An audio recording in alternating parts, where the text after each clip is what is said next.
useful when it produces milk, and a lot of milk for that matter. For you to get milk from a cow, you must look after it very seriously and very carefully. You must make sure it has enough hay. You must give it dairy meal. You must give it sun. Nowadays, because it's cold, we are giving mattresses for the cows to sleep on so that they don't feel cold. Things are even getting more technical. If you want the cow to give you milk, and a lot of milk, we are now playing country music of Ken Rogers and Don Williams and Crystal Gill to our cows to produce milk. And if you don't take care of the cow, inakata na mazi?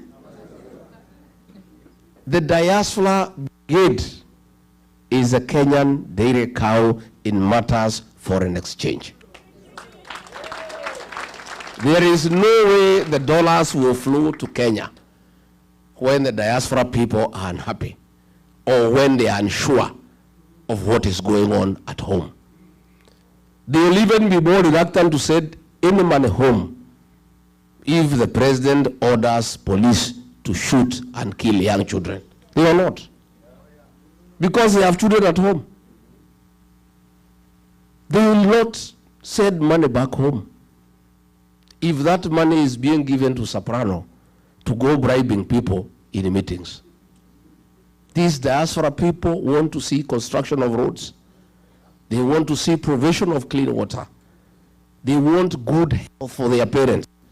They want to hear that hospitals have medicine. They want to hear schools, children are being taught and their books. They also want to know what is the safety of their investment back home. These people here are reluctant to send money home after the money has been taxed here in America for it to be taxed again in Kenya. And that is the conversation we want to have with you. Why do I want to have this conversation? Because I'm sure 100% there is going to be a regime change in Kenya. We are going to have a new government, and we want to start preparing our partners in the new administration. Yeah? There is no need for us to wait when we have sent Ruto home, then I start coming to ask you how we can work together. Since we are sure, ataenda nyumbani. Yeah? Kwani hapa ni one term? Hapa ni one term? What do you mean? Here in the States? In Boston? It's one term? Let me test nione kama ni bwana. Aya, harambe. Wewe Ruto. Wewe Kasongo. Wewe Kaongo. Wewe Zakayo. Wewe mtu ya kutenga. Wewe harabu shamba. Wewe mwizi. Wewe muuaji. Aende asiende? Atembee asitembee? No, nimekubali hapa ni one time.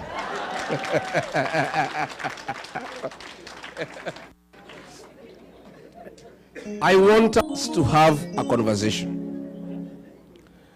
We want to create an enabling environment back home for you to feel confident to repatriate your profits and invest at home. We want you to come and build houses without paying bribes for your building plans to be approved. We want to have a discussion how you can invest your dollars back home at an interest rate higher than what you are getting here in America. And I want to be very candid. It is foolish, indeed irresponsible, not to engage the diaspora people on how they can bring their dollars back home. The dollars from the diaspora are enough to drive our economy. We can borrow from diaspora, we don't have to borrow from China. We don't have to borrow from the World Bank and IMF. These people in this room and elsewhere across the world have sufficient resources that can drive our economy. But they cannot entrust their money to a corrupt regime. They cannot entrust their money to people who are stealing left, right, and center. And definitely, they also cannot entrust their money to those who kill their children. Because these are also Christians. They are people who are religious. They have some moral fabric that drives them, that you must be a morally upright person for them to entrust their savings with you. So that is a conversation along the way I'll be having for the time I'll be here, and I'll be back again and again, so that by the time we are going to elections, we have an MOU with the diaspora people. I know you have been betrayed, and therefore you may not be very quick in trusting us. I have been betrayed too, so that makes the two of us. Sindio, the Kenyan people have been betrayed. So now we cannot talk about betrayal because everybody has been betrayed. You know the kind of excitement the Kenyans people had when we elected Ruto as president. He promised many things. He said he'll put money in our pockets. Little did we know he would get into the pockets and remove the little that we have through taxation and stealing. So everybody is feeling bad. Everybody is feeling let down. People are almost giving up, but I want to say don't give up. There is a hope for a better tomorrow. The Kenyan people are very resilient and they don't give up. I want us to have a partnership with the diaspora people. I want to see where you people can form yourselves into cooperatives, pull resources together, import our coffee from home and market it here and make the profit and pay our farmers better. Our coffee is the best in the world. When you buy coffee here in Starbucks, it's impossible to afford. But the brokers take all the money, they don't pay anything back home.